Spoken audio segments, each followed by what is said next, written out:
Assalomu alaykum aziz obunachilar. Navbatdagi bemorimiz 32 yoshdalar, Olmaliq shahridan.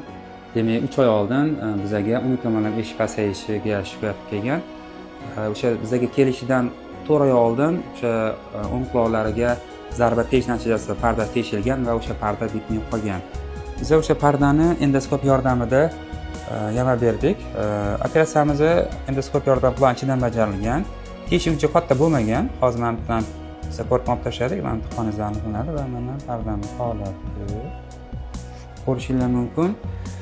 Manimda defekti bor edi, katta emas edi defekti, lekin stoyka perforatsiya edi. Tavsiya qilib yopishdi, mana tavsiya yopib berdik. Mana ko'rishingiz mumkin, qon nog'ora parda, qon tomiri o'sib, juda ham ideal holatda turibdi. Operatsiyadan keyin qanaqa bo'ldi holat? Kuchli og'riq bo'lmadimi? O'sha qulog'ingizda?